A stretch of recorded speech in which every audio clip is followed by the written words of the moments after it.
முதலீட்டாளர்கள் எல்லாருக்கும் வணக்கம். Groww மியூச்சுவல் ஃபண்ட் வந்து இந்தியாவுடைய first total market index fund launch பண்ணியிருக்காங்க. ஆல்மோஸ்ட் எல்லா பங்குகளுமே இந்த இண்டெக்ஸுக்கு கீழே இன்க்ளூட் ஆகுது. நீங்க இந்தியாவுடைய வளர்ச்சியில பார்ட்டிசிபேட் பண்ணும், பட் வரப்போற வருடங்கள்ல எந்த பங்குகள் எந்த துறைகள் வந்து growth கொடுக்கும் தெரியல அப்படின்னா நீங்க இந்த ஃபண்ட்ல இன்வெஸ்ட் பண்றதை கன்சிடர் பண்ணலாம். பட் முதலீடு செய்யறதுக்கு முன்னாடி நீங்க உங்களுடைய இன்வெஸ்ட்மெண்ட் அட்வைசரை கன்சல்ட் பண்ணுங்க. இந்த ஃபண்டை பத்தி டீடைல்டா தெரிஞ்சுக்கோங்க, உங்க ரிஸ்க் அப்பிடைட்டையும் தெரிஞ்சுக்கோங்க. இந்த ஃபண்டை பத்தின இன்னும் நிறைய டீடைல்ஸ் தெரிஞ்சுக்க நீங்க growmf.in/tmi அப்படிங்கிற வெப்சைட்ல பார்க்கலாம். மியூச்சுவல் ஃபண்ட் முதலீடுகள் சந்தை அபாயங்களுக்கு உட்பட்டவை. திட்டம் தொடர்பான அனைத்து ஆவணங்களையும் கவனமாக படிக்கவும். Mutual fund investments are subject to market risk. Read all the scheme related documents carefully. குரோதமிழ் நேயர்கள் அனைவருக்கும் வணக்கம். நான் உங்க விஷ்ணு பிரியா பேசிட்டு இருக்கேன். நம்ம ஒரு விஷயத்துல இன்வெஸ்ட் பண்ண போறோம் அப்படின்னு வச்சுக்கோங்களேன். நம்ம முதல்ல யோசிக்கிற ஒரு விஷயம் என்னன்னா, இதுல நம்ம காசு போடுறோம், இதுல இருந்து நமக்கு எவ்வளவு திருப்பி வரப்போகுது அப்படின்றதான் அதிகமா யோசிச்சுட்டு இருப்போம். ஸோ அதாவது ரிட்டர்ன் என்ன அப்படின்றத நம்ம பேசிக்கா நமக்கு இருக்க கொஸ்டினா இருக்கும். இன்னொரு விஷயம் கூட நம்ம யோசிப்போம், என்ன அப்படின்னா வந்துட்டு இப்போ நம்ம ஷேர்ஸ்லயோ ஸ்டாக்ஸ்லயோ போடுறோம்னு வச்சுக்கோங்களேன், பிக்ஸ்ட் டெபாசிட்ல போட்டோம்னா அதுல இருந்து ஒரு இன்ட்ரெஸ்ட் வரும் இல்லையா, அதை விட அதிகமான ரிட்டர்ன் வந்துச்சுன்னா அதுல போடலாம் அப்படின்னு சொல்லிட்டு நம்ம யோசிப்போம். ஸோ இது ஜெனரலா எப்படி அப்படின்னு பாத்தீங்கன்னா, எந்த அளவுக்கு நம்ம ரிஸ்க் எடுக்கிறோமோ அந்த அளவுக்கு தான் நமக்கு வந்து ரிட்டர்ன் இருக்கும். ஆப்வியஸா நம்ம ஹை ரிட்டர்ன் எதிர்பார்க்கும் போது அதுக்கேற்ற ரிஸ்கை வந்து நம்ம வந்து கண்டிப்பா வந்து பார்த்துதான் இருக்கணும். ஆனா இப்படி நம்ம இன்வெஸ்ட் பண்ணோம் அப்படின்னு நினைச்சாவே எவ்வளவு ரிட்டர்ன் வரப்போகுது, அதுல எவ்வளவு ரிஸ்க் இருக்க போகுது, இதெல்லாம் யோசிச்ச நம்ம எவ்வளோ இன்வெஸ்ட் பண்ண போறோம் அப்படின்னு எத்தனை தடவை யோசிச்சிருப்போம் அப்படின்னு யோசிச்சு பாருங்களேன். இப்போ நம்ம கார் வாங்க போறோம்னா அந்த கார் வந்துட்டு எவ்வளோ ஸ்பீடா போகுது அப்படின்னு நம்ம பார்த்தா கூட அதுக்கு எவ்வளோ பெட்ரோல் போடணும் அப்படின்றத நம்ம யோசிக்கணும் இல்லையா. ஸோ அது மாதிரியான ஒரு விஷயம் தான். ஸோ இன்னைக்கு இந்த வீடியோல பாத்தீங்கன்னா ஹை ரிட்டர்னை தேடி நம்ம ஒரு பக்கம் போயிட்டு இருக்கோம், இன்னொரு பக்கம் ஹை இன்வெஸ்ட்மெண்ட்ஸை வந்து நம்ம நோக்கி போறோம்னு வச்சுக்கோங்களேன். ஸோ இது ரெண்டுத்துல எது முக்கியம், நிறைய இன்வெஸ்ட் பண்ணணுமா இல்லை நிறைய ரிட்டர்ன் வரதை பத்தி மட்டும் யோசிக்கணுமா? ஸோ இந்த மாதிரியான விஷயத்தை பத்தி தான் இன்னைக்கு இந்த வீடியோல பார்க்க போறோம். வீடியோக்குள்ள போறதுக்கு முன்னாடி நீங்க இன்னும் Groww தமிழ் யூடியூப் சேனலை சப்ஸ்கிரைப் பண்ணலன்னா சப்ஸ்கிரைப் பண்ணிட்டு வீடியோ கன்டினியூ பண்ணுங்க. அதே மாதிரி ஆல்ரெடி நீங்க Groww ஃபாலோவரா இருந்துட்டு இருக்கீங்க அப்படின்னா அப்படியே ஒரு லைக்கை போட்டு கன்டினியூ பண்ணுங்க.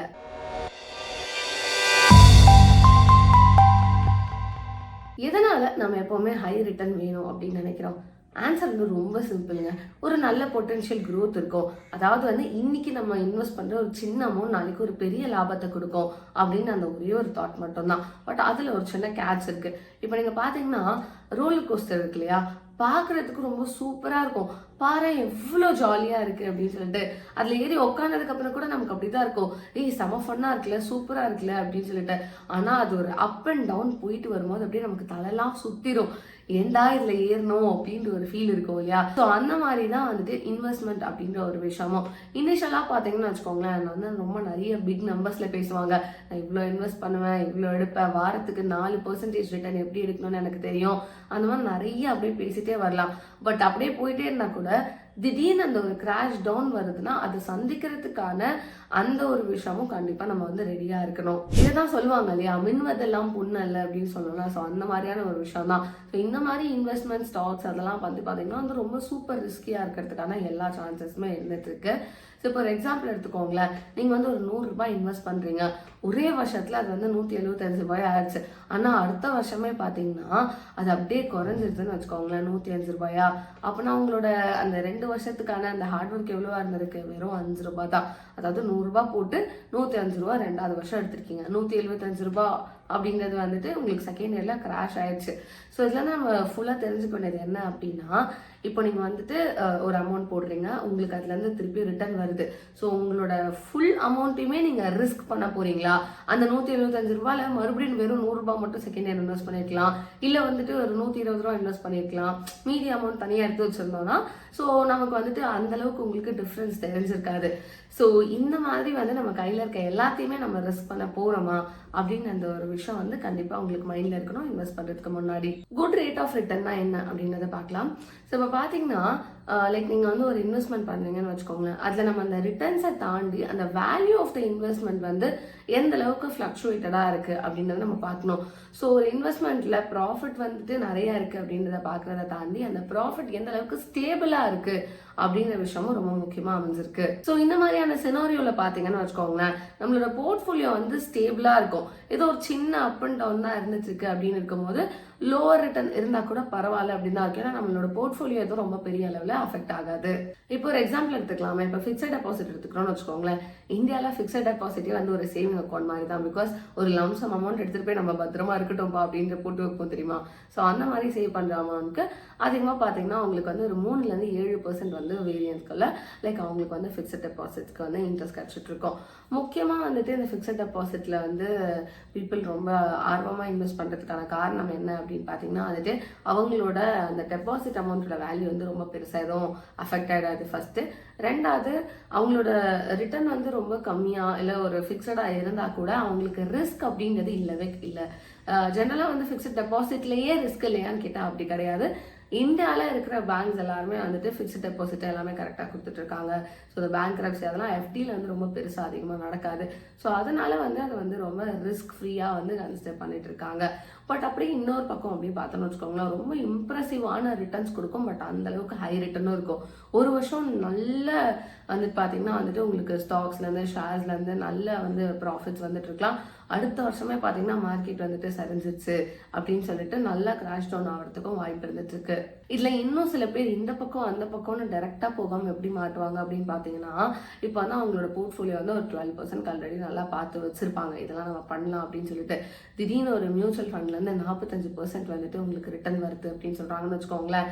அங்க இருந்து போகாம இங்கேயும் போகாம அப்படியே ரெண்டுத்துக்குள்ளேயும் மாட்டிக்கிட்டு அந்த போர்ட்ஃபோலியோ வந்து ஒரு 6% வரைக்கும் குறைஞ்சிரும். குறைஞ்சதுக்கு அப்புறம் மறுபடியும் வந்துட்டு அந்த மியூச்சுவல் ஃபண்ட்லயும் வந்துட்டு 40% தான், மார்க்கெட் கொஞ்சம் கிராஷ் ஆயிடுச்சு, அந்த மாதிரி ப்ராப்ளம் இந்த மாதிரி ப்ராப்ளம் அப்படின்னு சொல்லிட்டு, அதாவது ஏதாவது ஒரு டெசிஷன் எடுத்திருந்தாங்கன்னா அது வந்து அவங்களுக்கு சரியா போயிருக்கும். பிகாஸ் அவங்க வந்து முன்னாடியே அப்சர்வ் பண்ணி வச்சிருப்பாங்க, இது ஒர்க் ஆகல அப்படின்னு சொல்லிட்டு. பட் ஏதோ ஒரு ஹை ரிட்டர்னை பார்த்து டெம்ட் ஆகி அதுக்குள்ள போய் இன்வெஸ்ட் பண்ணி அந்த இடத்துல மார்க்கெட் வந்து கிராஷ் ஆகி டவுன் ஆகிட்டு அதுல இருந்து லூஸ் பண்ணி திருப்பியும் வந்துட்டு ஆல்மோஸ்ட் இருந்த இடத்துக்கே திருப்பியும் ஸ்டார்ட் பண்ண இடத்துக்கே நம்ம திருப்பி வந்தோம்னா ஒரு பெயின் இருக்கும்ல. ஸோ அந்த மாதிரி விஷயத்துக்குலாம் வர்றதுக்கு முன்னாடி நம்ம என்ன பண்ணோம் அப்படின்னா, first of all we should stop like comparing அப்படின்னு சொல்லணும். இப்போ பார்த்தீங்கன்னா உங்கள் போர்ட்ஃபோலியோக்கு உங்களுக்கு எது செட் ஆகும் அப்படின்றத வந்து நீங்கள் கண்டிப்பாக அனலைஸ் பண்ணியிருப்பீங்க. ஜஸ்ட் பிகாஸ் வந்து அது ஹை ரிட்டர்ன் கொடுக்குது, இது இப்படி இருக்குது, இது நம்ம பண்ணிருக்கலாமே அப்படின்னு நம்ம வந்துட்டு வென் வி ஸ்டார்ட் கம்பேரிங் அப்படின்னும் போது அது கண்டிப்பாக வந்து நம்மளை அஃபெக்ட் பண்ணும். இப்போ வந்து பார்த்தீங்கன்னா ஒரு ஸ்கூல் படிக்கிற பிள்ளைங்க இருக்காங்கன்னு வச்சுக்கோங்களேன். ஸோ அவங்கள வளர்க்குற அப்பா அம்மாவுக்கு என்ன இருக்கும், அந்த டியூஷன் ஃபீஸ் எல்லாம் சேர்த்து வச்சிருந்தா அவங்களோட ரேட் ஆஃப் ரிட்டர்ன் வந்து பார்த்தீங்கன்னா இட்ஸ் டிஃப்ரெண்ட். என்ன கேட்டிங்கன்னா அந்த பிள்ளைங்க படிச்சா நல்லா செய்வாங்க, சரி பார்த்துக்கலாம் அப்படின்னு ஒரு தாட் இருக்கும். இதுவே ரிட்டையர்ட் எம்ப்ளாயிஸாக இருந்துட்டு இருக்காங்கன்னு வச்சுக்கோங்களேன், அவங்களுக்கு வந்து எனக்கு ஒரு கடைசி காலத்தில் நான் நல்லா வளர்ந்தா போதும்ப்பா, அதுதான் அவங்களுக்கு பீஸ்ஃபுல்லாக இருக்கும். ஸோ ஹை ரிட்டர்ன்ஸுன்றது வந்துட்டு ஒருத்தவங்களுக்கு ஒரு ஒரு செட் இருக்கும் இல்லையா, அவங்களோட கோலை நோக்கி இருக்கணுமே தவிர இன்னொருத்தவங்களுக்கு இருக்கு அப்படின்னு அந்த ஒரு கம்பேரிசனோட இருந்ததுனாவே வந்துட்டு that's gonna be a problem. So உங்களுக்கு என்ன செட் ஆகும் அப்படின்றத நம்ம செலக்ட் பண்ணி ஸோ அதுக்கேற்ற மாதிரி தான், அதாவது உங்களால் எவ்வளோ ரிஸ்க் தாங்க முடியும், உங்களால் எவ்வளோ இன்வெஸ்ட் பண்ண முடியும், ஸோ அந்த மாதிரியான ஒரு விஷயத்தெல்லாம் நம்ம வந்து தனியாக அனலைஸ் பண்ணி மட்டும்தான் வந்துட்டு லைக் நம்ம வந்து இன்வெஸ்ட்மெண்ட்ஸில் வந்து இறங்க முடியும். இன்வெஸ்டிங் மோர் உங்களுக்கு வந்து ஒரு பெரிய டிஃப்ரென்ஸே கொடுக்கும் அப்படின்னு சொல்லலாம். அதாவது வந்துட்டு நீங்கள் எப்போல்லாம் ரொம்ப அதிகமாக இன்வெஸ்ட் பண்ணுறீங்களோ உங்களுக்கு வந்து அது ஒரு பெரிய சேஞ்ச் கொடுத்துட்டு இருக்கோம். எந்த மாதிரியான விஷயத்தில் அப்படின்னு பார்த்தீங்கன்னு வச்சுக்கோங்களேன், நீங்கள் எவ்வளோ இன்வெஸ்ட் பண்ணுறீங்களோ நீங்கள் அவ்வளோ சேவ் பண்ணுறதா தான் அர்த்தம் இல்லையா. ஸோ அந்த மாதிரியான ஒரு விஷயத்தினால தான். பட் இதில் இன்னொரு ஒரு முக்கியமான விஷயம் என்ன அப்படின்னு பார்த்தீங்கன்னா, இன்னைக்கு நான் வந்து பல லட்சம் வந்து இன்வெஸ்ட் பண்ணுறேன்ப்பா, அதை வச்சு நான் ரொம்ப பெருசாக பண்ணோன்னா அப்படி பண்ண முடியாது. எப்போவுமே வந்துட்டு ஒரு நார்மல் அமௌண்ட் இருந்தால் கூட ஒரு கன்சிஸ்டன்சி அப்படின்றது ரொம்பவே முக்கியம். ஸோ இப்போ வந்து நான் மாதத்துக்கோ இல்லை வருஷத்துக்கே ஒரே ஒரு தடவை தான் இன்வெஸ்ட் பண்ணுவேன், அது இவ்வளோ தான் பண்ணுவேன் அப்படின்றத தாண்டி மாதம் இவ்வளோ அமௌண்ட் நான் வந்து ரெகுலராக பண்ணுறேன். ஸோ அந்த கன்சிஸ்டன்சி அப்படின்ற ஒரு விஷயம் வந்து ரொம்பவே அதிகமான ஒரு விஷயமா இருந்துட்டு இருக்கும். அது வந்து ஒரு நல்ல காம்பவுண்டிங் பவரை கொடுக்கும் அப்படின்னு சொல்லலாம். பிகாஸ் நீங்கள் இன்னைக்கு 100 ரூபாய் இன்வெஸ்ட் பண்ணுறீங்க, அப்படியே மாதம் தொடர்ந்து 100 ரூபாய் இன்வெஸ்ட் பண்ணிட்டே போயிட்டு இருக்கீங்க அப்படின்னா ஒவ்வொரு மாதம் இன்வெஸ்ட் பண்ணுறதுக்கான அந்த கெயின்ஸ் இருக்கு இல்லையா. இந்த மாதம் 100 ரூபாய் இன்வெஸ்ட் பண்ணீங்கன்னா அடுத்த மாதம் அது 110 ரூபாய் ஆகும். அடுத்த மாதம் நீங்கள் இன்னொரு ஒரு 100 ரூபாய் இன்வெஸ்ட் பண்ணுறீங்க அப்படின்னா ஸோ மொத்தமாக 210 ரூபாய் வந்துட்டு உங்களுக்கு இன்வெஸ்ட்மெண்ட்ல இருக்கும். ஸோ அந்த மாதிரி வந்து நம்ம வந்துட்டு லைக் கன்சிஸ்டண்டா வந்து நம்ம இன்வெஸ்ட் பண்ணிட்டே போகும்போது காம்பவுண்டிங் எஃபெக்ட் வந்து ரொம்பவே அதிகமாக இருந்துட்டு இருக்கும். ஹை ரிட்டர்னை மட்டும் எதிர்பார்க்காம இன்வெஸ்ட்மெண்ட்டும் கொஞ்சம் அதிகமாக இருந்தால் அதோட எஃபெக்ட் எப்படி இருக்கும் அப்படின்ற மாதிரியான விஷயத்த சில எக்ஸாம்பிள்ஸோட பார்க்கலாம். இப்போ வந்து ஒரு 2 செனாரியோ எடுத்துக்கலாமே. ஃபர்ஸ்ட் செனாரியோவில் பார்த்தீங்கன்னா 2 பேர் ஃப்ரெண்ட்ஸாக இருக்காங்க, அர்ஜுன் அண்ட் ஆகாஷ். ஸோ அர்ஜுன் பார்த்தீங்கன்னா வந்துட்டு மாதத்துக்கு 12,000 ரூபாய் வந்து எஸ்ஐபியில் வந்து இன்வெஸ்ட் பண்ணலாம் அப்படின்னு நினச்சிட்டு இருக்காரு. ஆகாஷ் வந்து 6,000 ரூபாய் வந்து பண்ணலாம் அப்படின்னு நினச்சிட்டு இருக்காங்க. ஸோ 15 வருஷத்துக்கு 2 பேருமே இதை பண்ணிகிட்டே இருக்காங்க. அர்ஜுன் அதாவது 12,000 இன்வெஸ்ட் பண்ணார் இல்லையா, ஸோ அவருக்கு வந்து பார்த்தீங்கன்னா மினிமலாக வந்து ஒரு 10% வந்து லைக் அவருக்கு ரிட்டர்ன் கிடைச்சிட்டு இருக்கு. பட் ஆகாஷ்க்கு பார்த்தீங்கன்னா வந்துட்டு வச்சுக்கோங்களேன் ஒரு 15% வரைக்கும் அவருக்கு வந்து ரிட்டர்ன் கிடைச்சிட்டு இருக்கு. எண்ட் ஆஃப் தி இயர்ல பார்த்தீங்கன்னா அர்ஜுனுக்கு வந்துட்டு எவ்வளோ கார்பஸ் வந்திருக்கு அப்படின்னு பார்த்தீங்கன்னா 50.15 லேக் வந்திருக்கு. இதுவே வந்துட்டு ஆகாஷ்க்கு பார்த்தீங்கன்னா 40.61 லேக் வந்திருக்கு. ஸோ இன் ஜென்ரலாக வந்து இதை கம்பேர் பண்ணும்போது நமக்கு என்ன தோணும் அப்படின்னா வந்துட்டு 2 பேரும் வந்துட்டு கன்சிஸ்டண்டாக வந்து லைக் இன்வெஸ்ட் பண்ணியிருக்காங்க. ஆனால் வந்து பாருங்க இவங்களை விட இவங்க ஹாஃப் அமௌண்ட் தான் வந்துட்டு பண்ணியிருந்தாங்க. ஆனால் ஆல்மோஸ்ட் ஒரு 40 லட்சம் வரைக்கும் இருக்கும். அந்த ஒரு 10 லேக்ஸ் தான் டிஃப்ரென்ஸ் அப்படின்ற மாதிரி உங்களுக்கு ஒரு ஃபீல் இருக்கலாம். ஆனால் அது வந்து பார்த்தீங்கன்னா அந்த ஸ்டாக் வந்து ரொம்ப நல்லா அவுட் பெர்ஃபார்ம் பண்ணனால அவங்களுக்கு அப்படி ஒரு விஷயம் வந்திருக்கு. பட் இதுவே வந்து அர்ஜுன் கேஸில் பார்த்தீங்க அப்படின்னா வந்து ஒரு மாடஸ்ட் ரிட்டர்ன் தான். ஸோ ரொம்ப பெருசாக ஏற்ற இறக்கம் எதுவுமே இல்லை, ஒரு 10% ஏஜிஆர் தான் அவர் கிடைச்சிட்டு இருக்கு. அவரோட அந்த இன்வெஸ்ட்மெண்ட்டோட அந்த காம்பவுண்டிங்கோட எஃபெக்ட் இருக்கு இல்லையா, ஸோ அதுதான் அவருக்கு வந்து இந்த மாதிரியான ஒரு நல்ல ரிட்டர்ன்ஸ் கொடுத்துருக்கு. இப்போ இன்னொரு சினாரியோ எடுத்துக்கலாம். ஸோ இதில் 2 ஃப்ரெண்ட்ஸ் இருக்காங்க.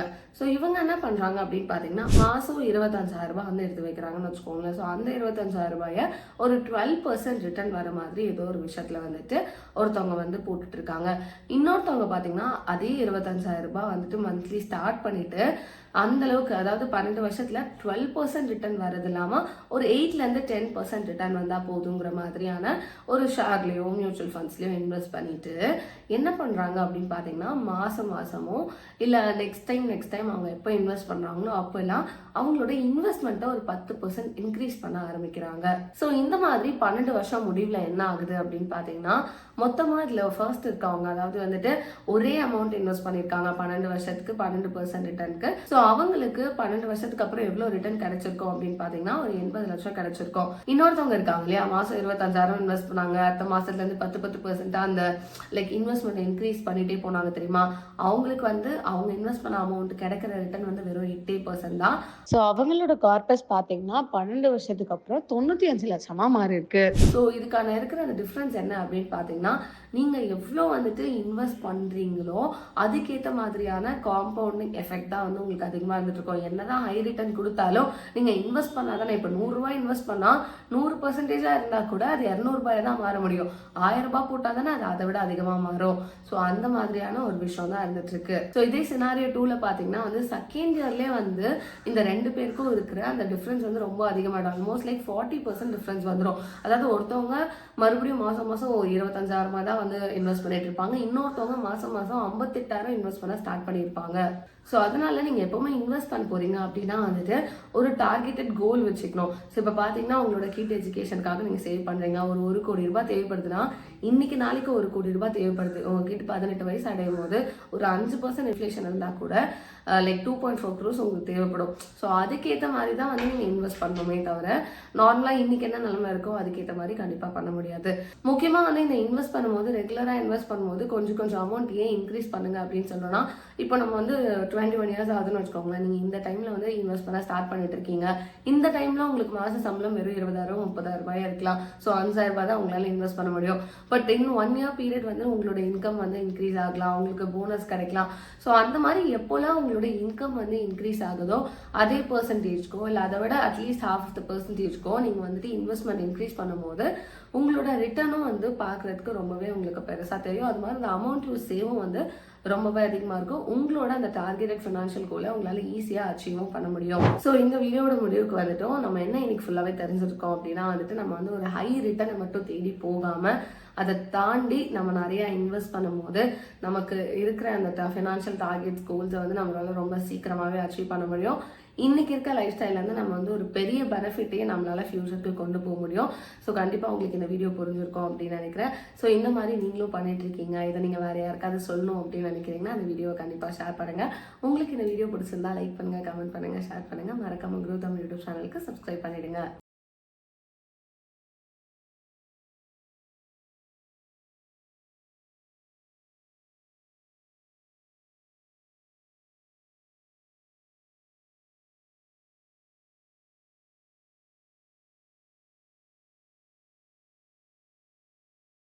Investment in securities market are subject to market risks. Read all the related documents carefully before investing. Please read the risk disclosure documents carefully before investing in equity shares, derivatives, mutual fund, and or other instruments traded on the stock exchanges.